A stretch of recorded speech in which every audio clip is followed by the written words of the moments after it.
Hello and welcome to everyone joining our webinar today for our data storytelling masterclass. We are just going to give it a few minutes for everyone. Hello and welcome to everyone. For everyone to join us. So say hello in the chat and we are really looking forward to getting started.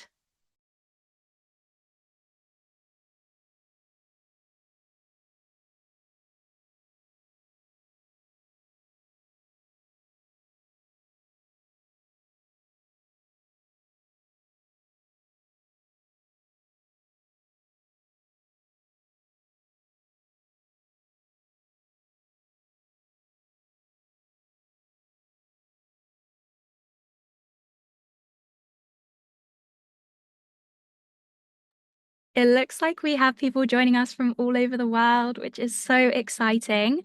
I'm joining you from London, but yes, let us know in the chat where you're joining from. We love to hear. And I've just seen a question asking if the recording will be shared. Yes, it will. At the end of the week, it will be shared as an email. And we will also be uploading it to our YouTube channel. So you'll be able to catch up on this later. We're just going to give people a few more minutes to join. We'll probably start in about 3 minutes or so. But yeah, keep on saying hello.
All right. Okay. Welcome, everybody. I am just going to start us off today. Thank you so much for joining us today for our data storytelling masterclass. I hope you're excited. I really am. But first of all, I am just going to run us through some quick housekeeping bits as we get started. So first of all, please ask any questions in the chat. We will be in the chat responding to you. So yeah, pop your questions in there and we will try our best to get back to you. This webinar recording and also the deck will be shared with you after the session. So keep an eye out on your email notifications for that. And then you'll be able to access all of these links. But you can go to our webinar page for more information about our webinars and our future webinars. You can sign up to our newsletter to get email notifications. And we will also be sending you a survey after the webinar. And if you fill that in, it really, really helps us to make sure that we are giving you the best webinars that we can. And yeah, with that, I am actually going to hand over to our two hosts for today. So I'm Annie, I'm your co-host, but we have Scott and Sham, who I'm going to hand over to now, who will be leading the session. Hi, everyone. Hello. Thanks, Annie. So I'm Chama Mador, and presenting with me tonight is my colleague, Scott Barber. So welcome, everyone, and let's begin today's session with this.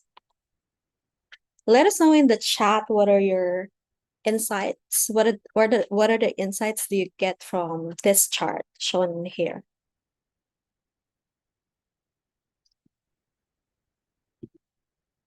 We're looking at the chat. Not a lot. Thanks, Annie. Product tree is different pattern, pretty basic chart. Product tree is different trajectory to the others. It is confusing, yeah. It's not a quick read. Product tree gets better over time. Product tree outperforming the market and so on. So we just saw that for this chart, we have several insights that we have identified. Summarized more by the group. We see that product tree is popular. Why do you think that is? How did we pinpoint those insights? What was our criteria to say that this is significant or relevant? And today, we're gonna talk about how we're gonna learn how to take those insights and craft an impactful story with it. And we begin by telling the right story to the right people. Storytelling is innate to us human and is an art form, I would say, that triggers an emotional response from our audience. Let's take a look at some of the data stories that we have in the wild. In this particular data story published in Axios.com, they explore the periodic nature of cicadas and the co-emerging of cicada broods into the future. I like this example very much as they adequately establish the context and help me learn a lot about cicadas and why coemergences are significant. It's supported by data, it is cohesive and interactive. Overall, it's an informative and entertaining piece. This well-written data story about Asian representation in movies took a more data-driven approach while allowing the audience to explore the data set themselves. So those charts there are interactive.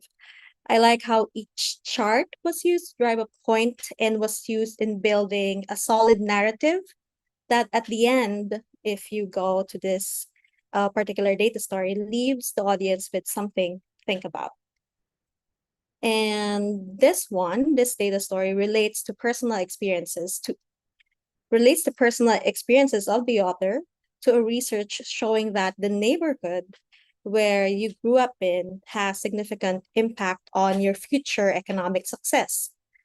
What I love here is how the insights from the research was presented through the author's experiences, and the message was synthesized at the end with a clear visual. So finally, let's take a few minutes to watch or maybe you rewatch this iconic 200 countries rather in 200 years by Hans Rosling.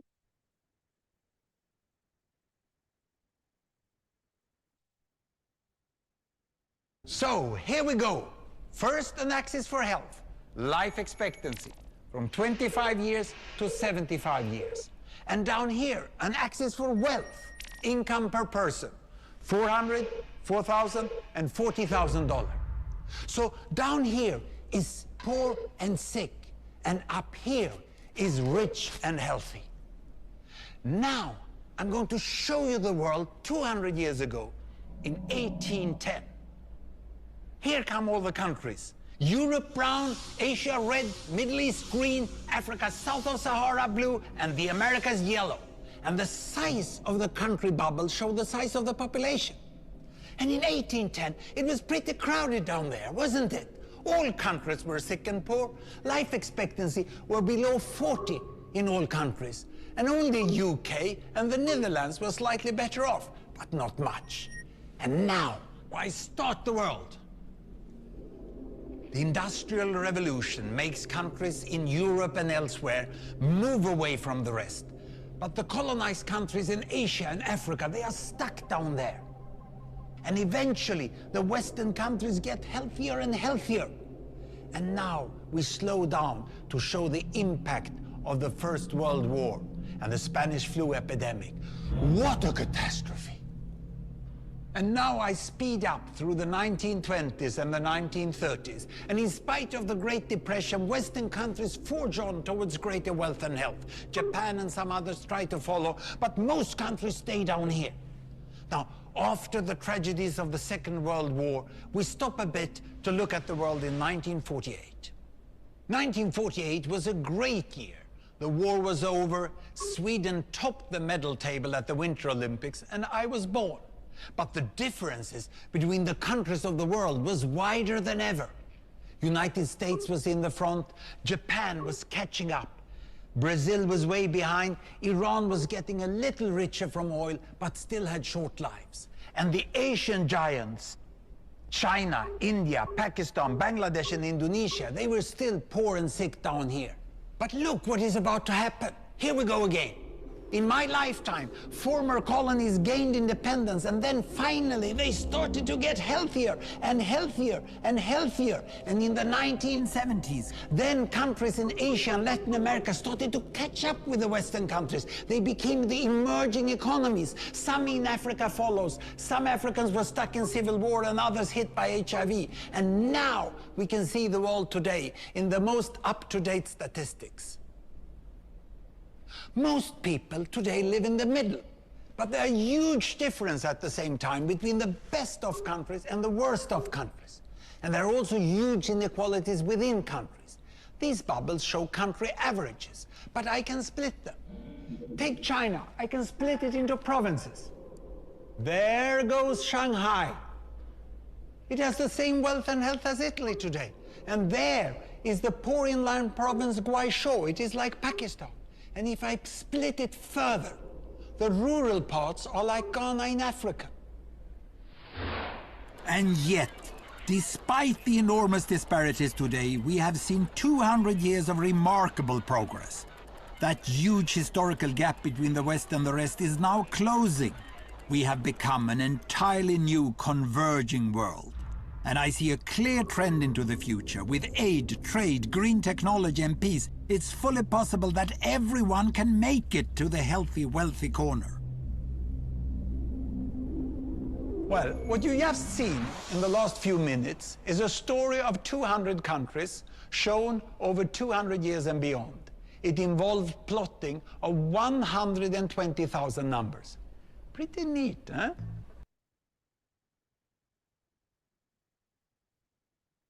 All right.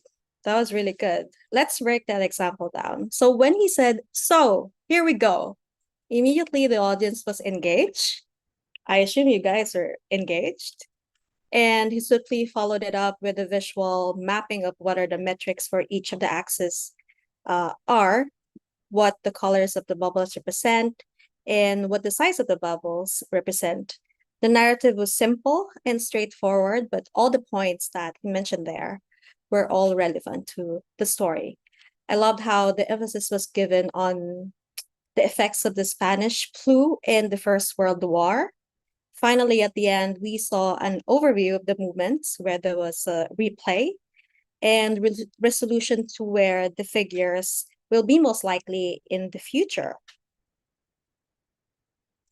Our own work on a daily basis may require charts like this, what we're showing here, but we can surely pick up some points from the examples that we just saw and make sure that we engage our audience so that they will listen.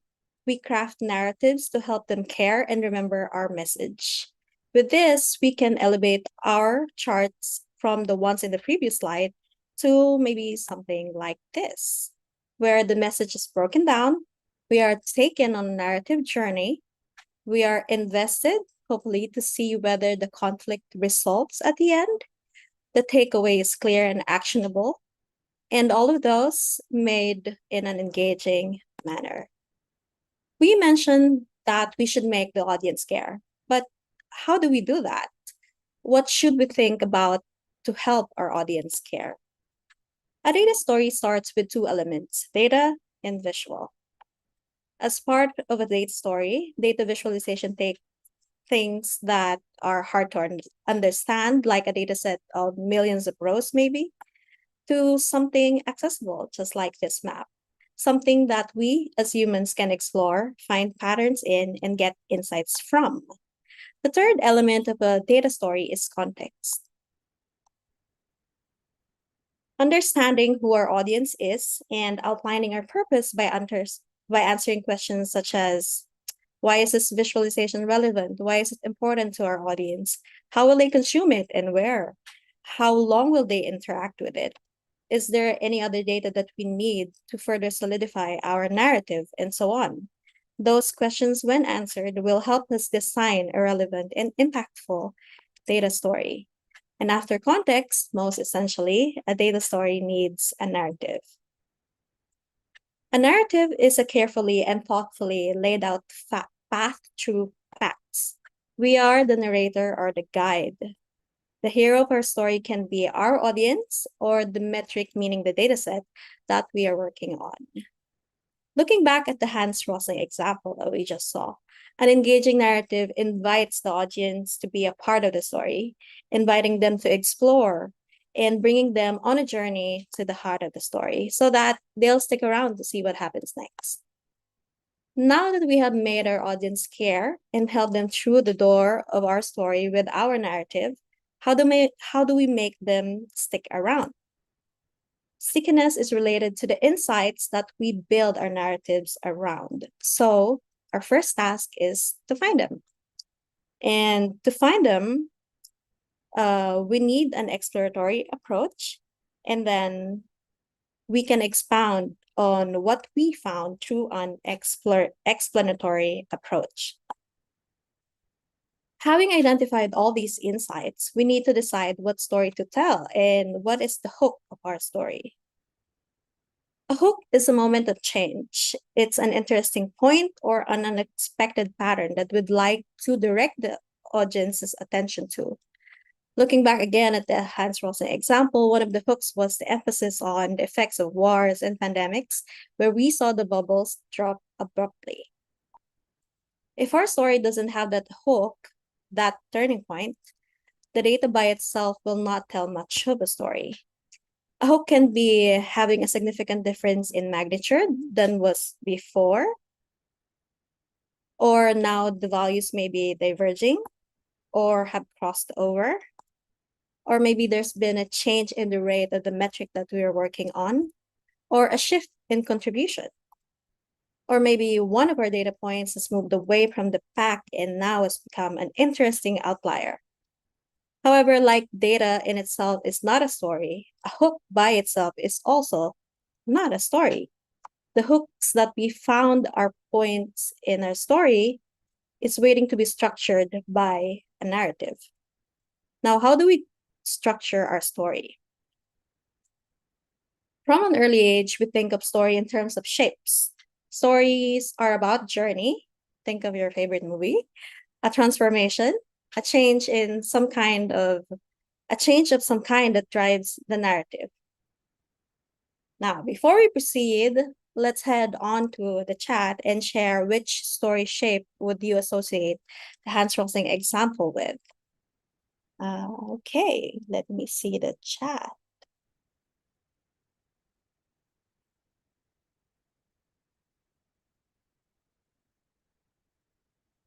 So we can see here for the shape of stories that we have here that on the horizontal axis, we have the time passing.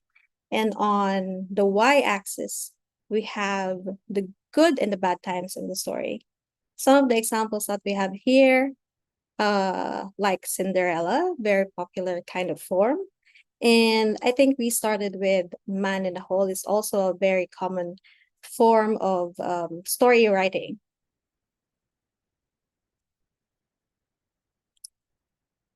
But for today, we're going to stick to something that is very simple, the story pyramid. This pyramid has a start, middle, and end. At the start, we set up the status quo, what's the current situation, and why the conflict exists. The middle is where we present the key insights that we identify as a turning point and elaborate on what changed exactly. And at the end is where we synthesize with the resolution and how things have resolved. And to go from the start to the middle and from the middle to the end, our stepping stones to go from one to the other are our story points. There are different ways to tell a story. Some standalone charts can tell a story by their own, simply by directing the audience's attention. Let's take a look at this example and share on the chat which elements of this chart do you think help direct the story. If you're going to look at this chart, how are you going to read it? Is the title helpful? Were the annotations or all the other notes in the chart helpful? What do you think are the elements in this chart that helped you build a story with just this single visualization? Let me know in the chat.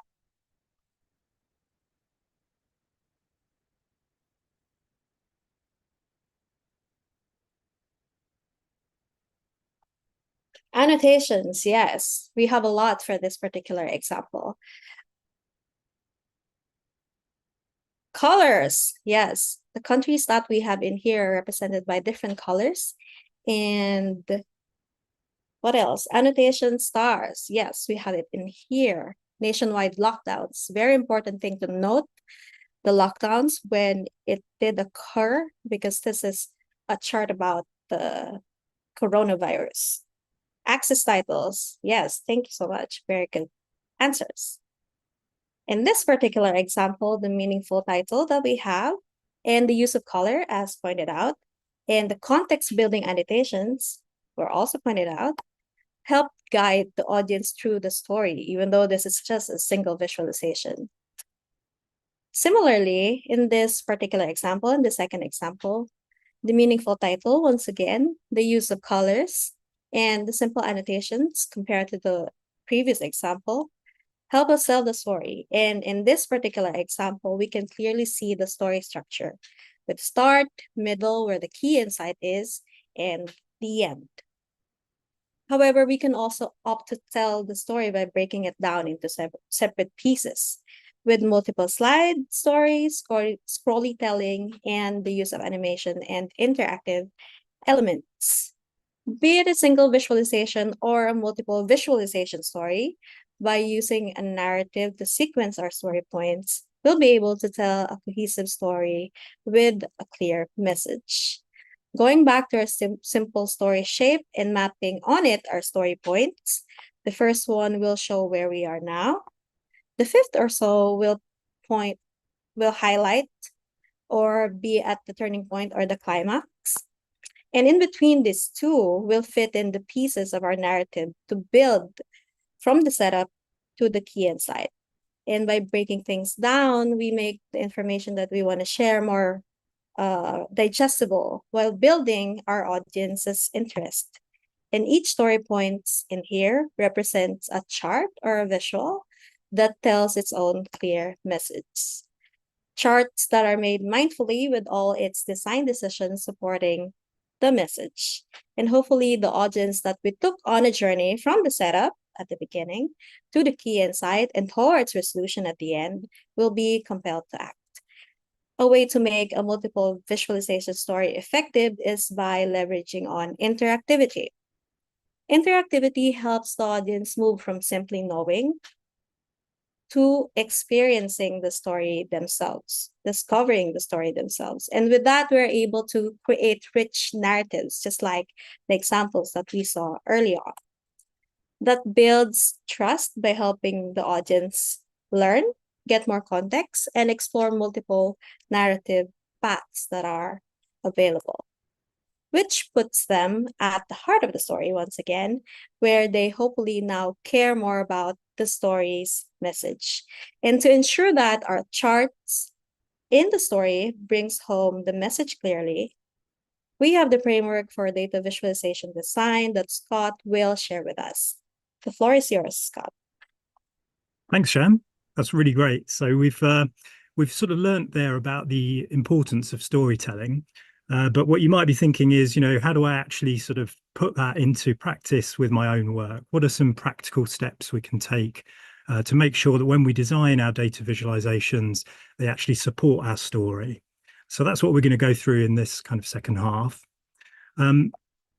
effectively, one way to think about this is that data viz is a game of decisions. So each time you put together a data visualization, you can have lots of different decisions to go through. Some of them are big. So obviously the one we've been talking about now, what's your story? That's a big decision, but there's obviously lots of little ones as well. Do we need tick marks on the chart? And if so, how many? How do we use color? All of those sorts of things. So that's what we're going to be looking at here, how you make those decisions. Often when you go into a data sort of visualization tool, maybe it's Excel, maybe it's Flourish, we have a lot of defaults. So you put your data in and a chart comes out and you've got it kind of as it comes out of the box. And, you know, we here at Flourish and Canva do a lot of work on making sure our defaults are great. But we also do need to think about lots of those decisions as we go through and make them deliberate so that they're really supporting our story and really backing that up. So how does that work? So if we go back to our framework here, we can kind of see an example here. So as we come into the setup here, we're going to be thinking about what kind of chart best supports our story. And then as we get to pointing out the insight, that's maybe where we might use color. And then as we get to the end of the story, we might want to use annotations to really kind of deliver that context and that call to action for our visualization and our story. So to help you do that, what we've done is we've put together a 5-point sort of framework for data viz design. And it goes right from the story, which we've talked about, through the chart, how to use numbers, how to use colors, and how to use labels. So we'll go through those step by step here and perhaps give some examples. So if we start with the story, so we've already kind of gone through this a little bit, but practically in the chart, what we want to make sure is that we're really reinforcing our message. So that can be something as straightforward as making sure that the title really reinforces your message rather than just being a descriptive title that just talks about the data. We also need to think again about our audience. When we put together the chart, you may have been looking at this data for a long time often, and you know a lot of the backstory to it, but do you need to make sure your audience does as well? Are they on the same page as you? And then thinking about context. Sham talked about that quite a bit. You know, is this chart going to sit on its own? Are you going to be talking to it in a presentation? Or has it got text going alongside it in a report? All those things may impact how you think about the decisions you make in your design. It may be that it needs to do all of those things. So let's look at some examples. So this is a great example just on the title. You can see here it's saying exposure to air pollution is highest in parts of Asia, Africa, and the Middle East. And that really comes across and really sort of points out that data that we're seeing in the chart. So it's really kind of obvious what we're trying to get from that chart. In this example, what we've got here is just some ideas of how the overall design can match your story. So on the left-hand side, that's a good example of perhaps the default chart you would get if you put that data into a tool. And we've got a nice stacked area chart, which is fine. But really, that's going to be the best chart to use if your story is about the total. If your story is actually more about the nuance underneath and the regional patterns, you might want to think about using the chart on the right. You can see, for example, say in the Middle East, if I look at that, you can really see the pattern there, which is much harder to see in the chart on the left. So what we're going to do now is we're going to go through, you'll see this chart quite a few times now, and this is a little bit like that chart we saw right at the start, where it's a kind of default chart. We're not really sure. We probably think that this is something to do with Brunei, that the author wants to get us across here, but we're not 100% sure because the chart really doesn't tell us too much. So if we go in and we'll just walk through, just go back, sorry.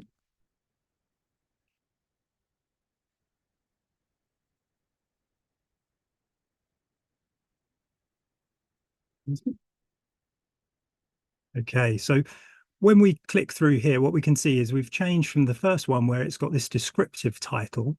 So it's just telling us about the data, what it is, to being something that actually tells the story. So now we know the story is about Brunei. It's got the highest CO2 emissions in the Southeast Asia, and it's on the up. So immediately we're kind of getting the story. It's giving us some idea of the story. And then from there, we can start to bring in those other points in the narrative, a bit like Sham was saying, taking you on that journey to then tell you what's the next thing under that. And here we're looking under the surface. Okay, so for story, our top tips would be make sure you write out the main message as your title heading and then use the subtitle to describe the data. Make sure you know your audience, and and think about that context. Where's this chart going to sit?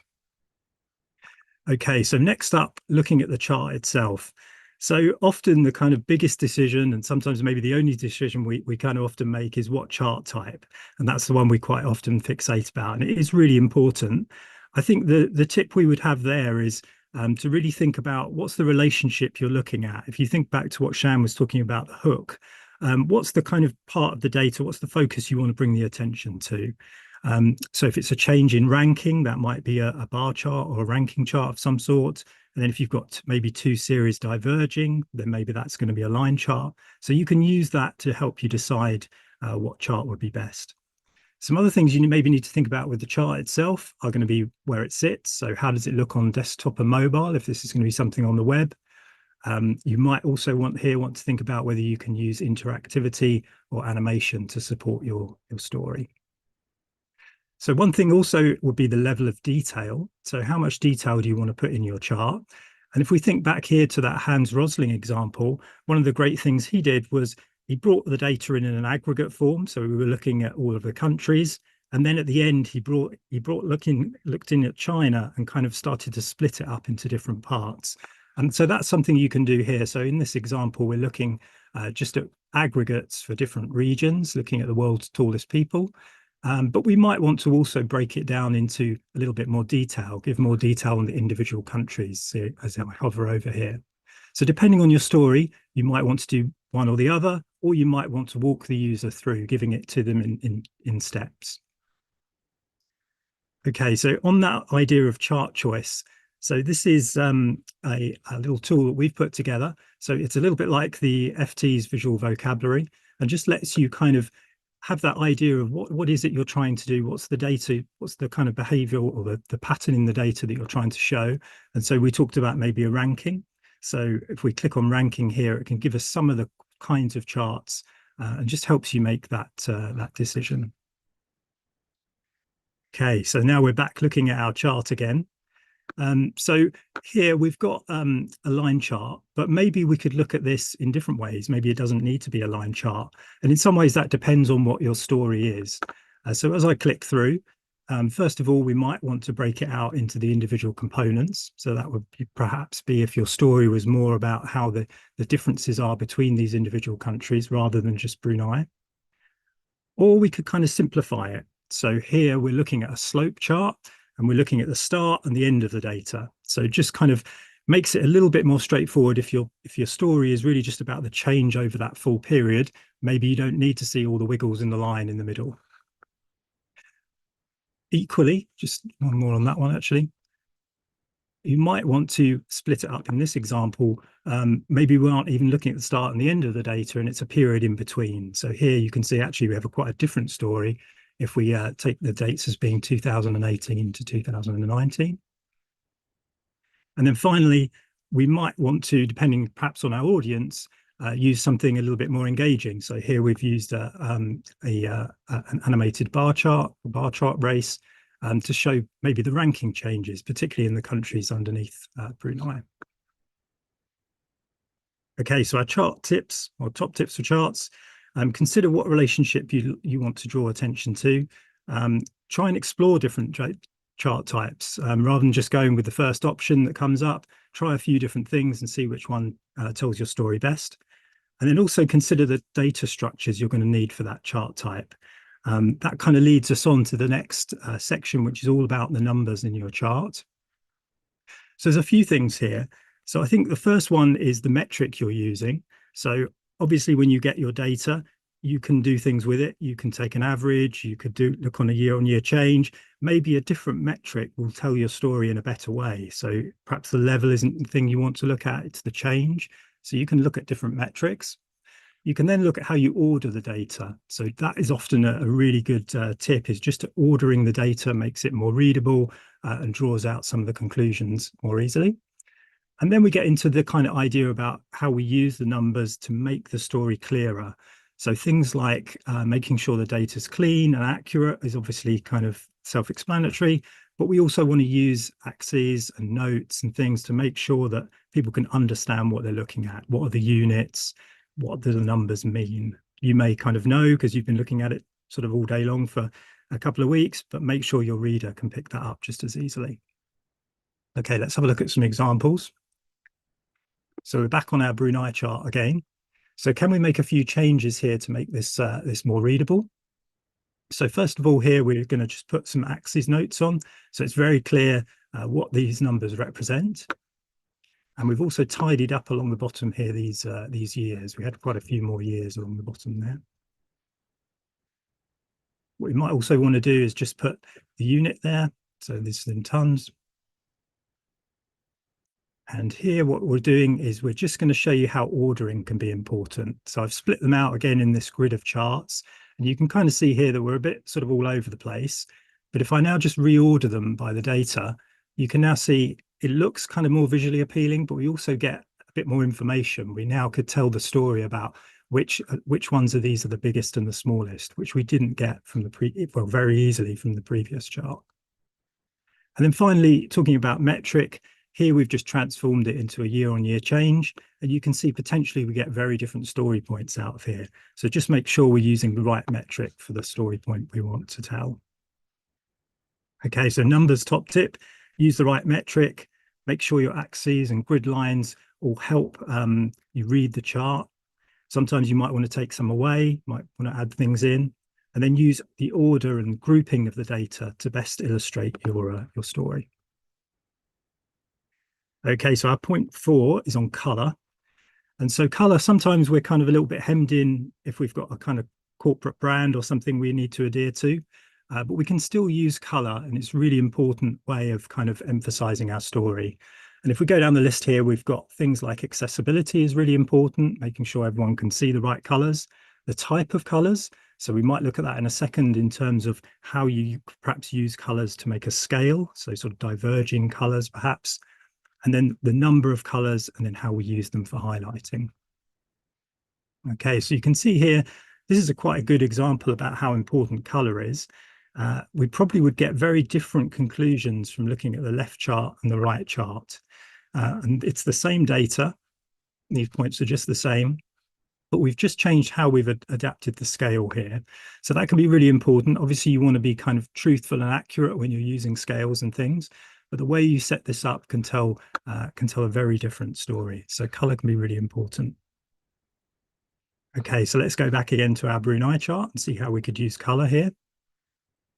So as we click through, the first thing we could perhaps do here is to just highlight Brunei, because this is the one we're interested in for our story here.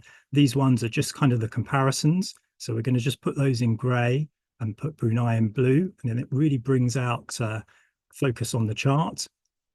And what we also did actually, just to go back, is we put Brunei in blue in the header here, really just to kind of tie those two things together when you look at the chart. And then on this example, again, we've used color just to highlight one particular country that we think is the most interesting, and just to really draw your eye to this series. Okay, so color. So using gray for secondary information is a really good tip. Using sort of bold and contrasting colors, and also maintaining consistency. So if you've got a load of slides, and let's say it's countries like we were looking at before, make sure that Brunei is always the same color as you go through that those slides, so that your reader can pick that out very easily. Okay, so we're on to that final one of 5. This is all about labeling. So text obviously is really important. We often think about data visualization as just being about patterns and so on, but the text is really important. So we can think about annotations, titles we've talked about a little bit, but also how we label the axes and so on.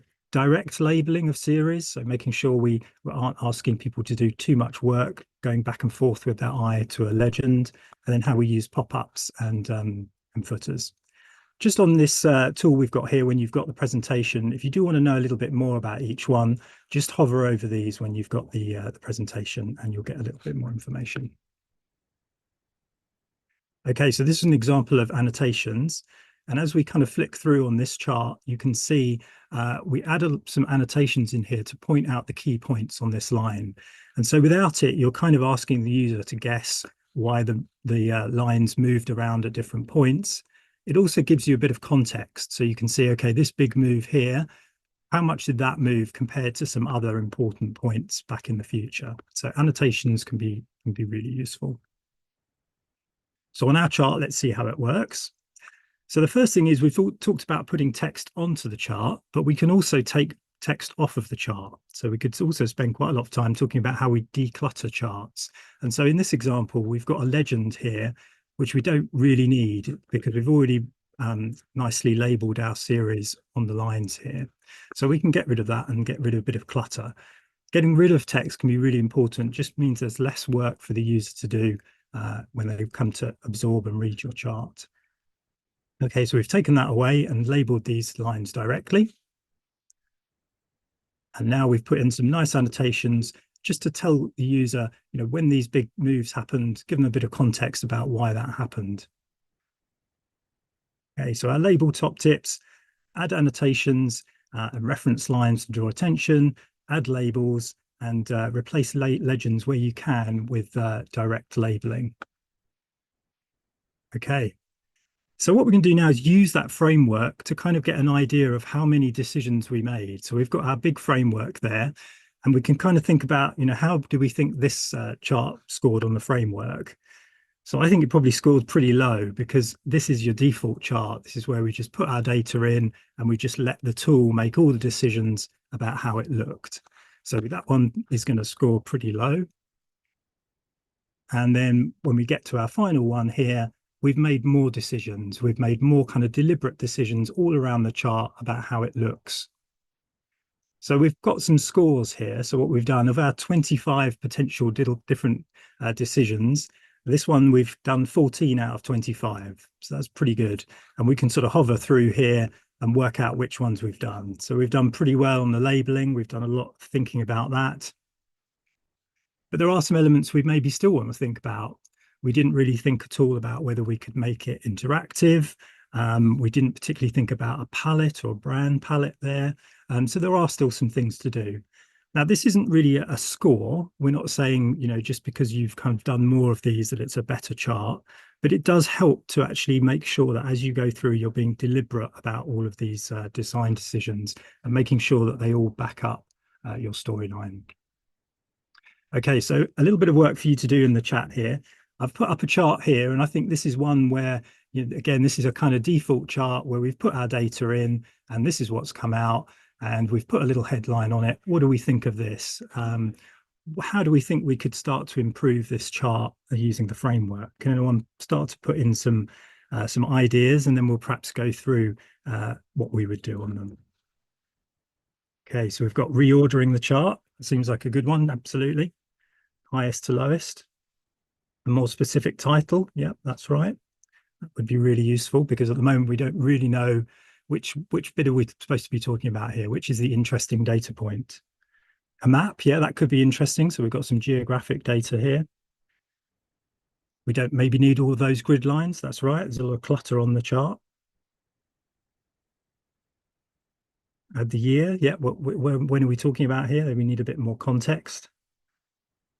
Changing the colors, yeah, it's a bit all over the place in terms of color. Do we really need all those different colors? Is that really helping? We could break it down into different areas. So I think everyone's kind of guessing the changes we're going to make here. So you're not going to probably be too surprised as we go through them. So let's start going through some of the changes that we would make to this chart. So first of all, yes, we've got a better title. So we're saying North America has the highest drug use in the world. So immediately we're actually saying, what is it we want the user to get out of this story, or the reader? And then we reordered them, as someone suggested. So now that looks much better. We can immediately tell North America's up at the top. And now we've sorted out that color. So it looks a lot cleaner now. We haven't got the multicolored rainbow chart. And one of the things we've done here, I'm not sure if anyone got this one, but instead of using, people talked about the grid lines and so on, but instead of using a numerical axis along the bottom, we've just labeled each bar here. So now we can immediately tell the number for North America is 3.4, rather than having to read down off of the axis for each individual one. Okay, now we're trying to really emphasize our story. So we've used that color idea of colouring the country or the region we want people to look at, and taking the others down to grey. And then we've also just matched that up in the title, so we can immediately recognize North America as the red bar and being the subject of the story. Okay, and then now people talked about maybe having a bit more of a breakdown. So what we've got here is now we've got the next step on, perhaps in the story, where we dig underneath the surface and work out, okay, which, you know, what's driving this this drug use. And so now we can actually go in here and switch that around and perhaps let the user kind of explore the data if we want them to. Or we could sort of weave that into the narrative. We could tell them why we think that what's driving this. Okay. Okay, so going back to our framework again, you can see we've used now many more decisions than we did on that first initial chart where we just put the data straight in as the default. And I think we can all agree probably we got a much better end result out of that. We would have been able to capture that story much more easily as the reader from that.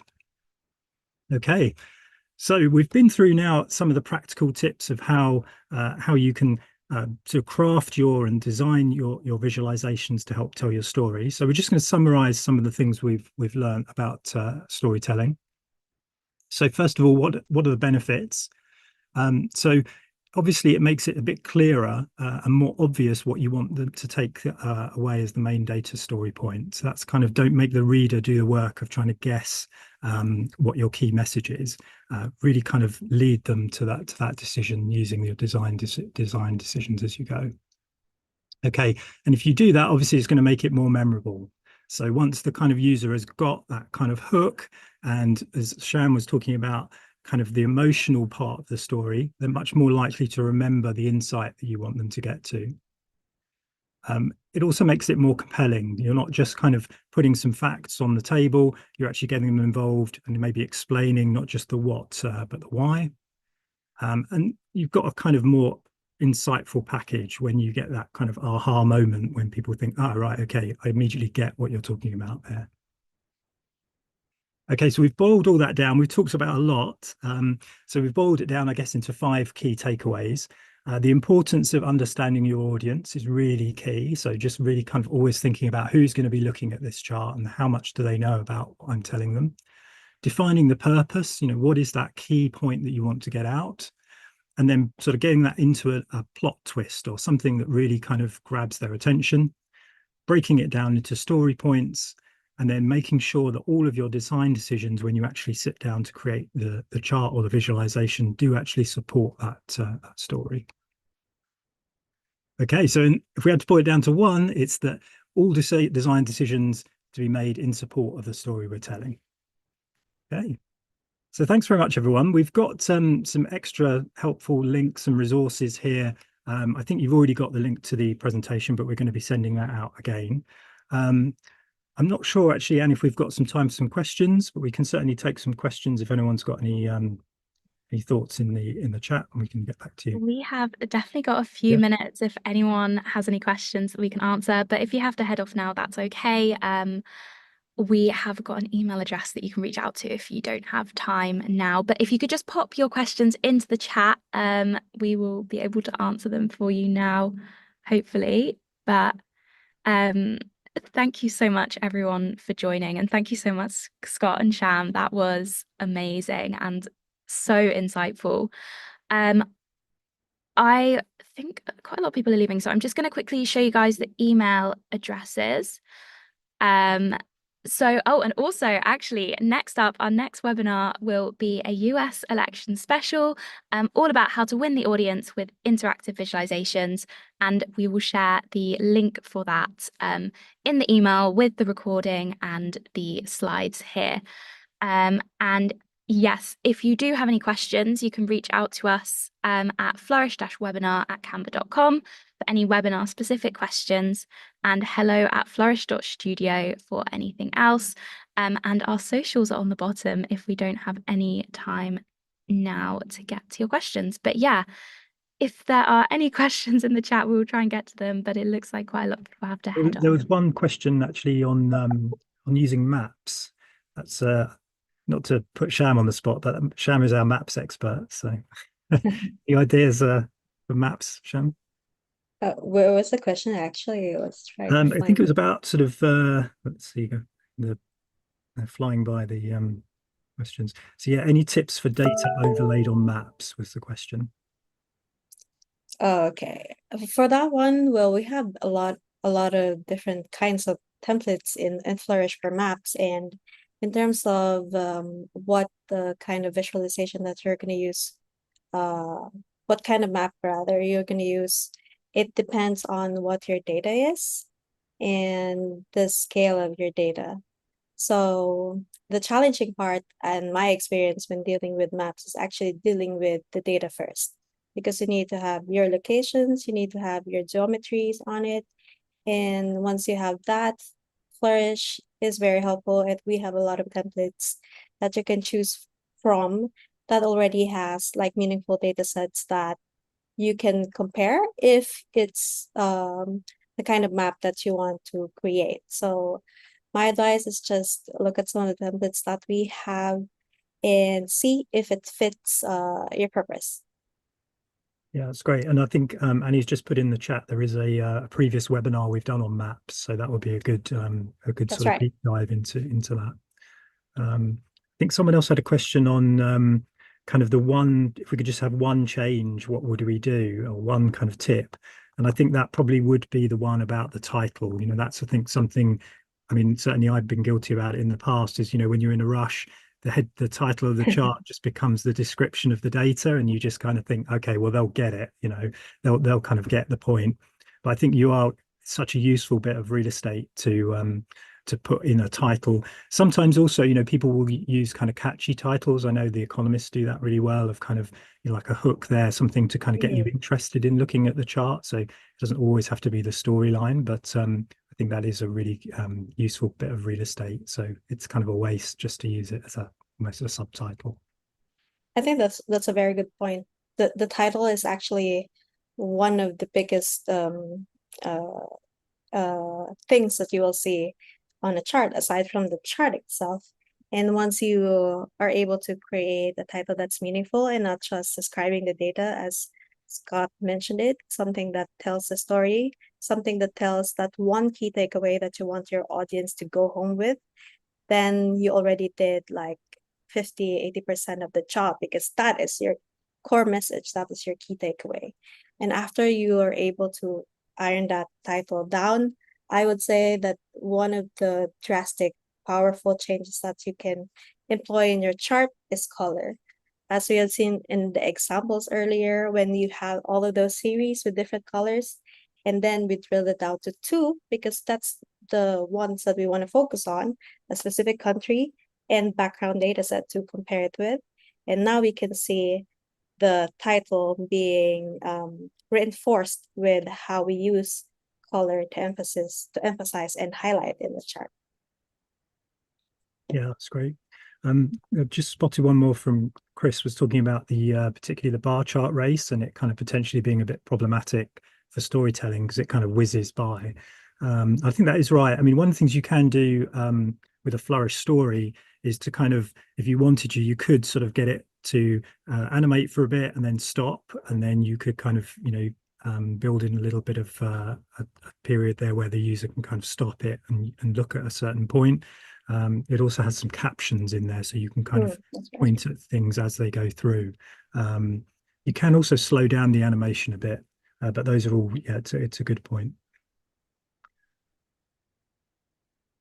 Okay, any more questions?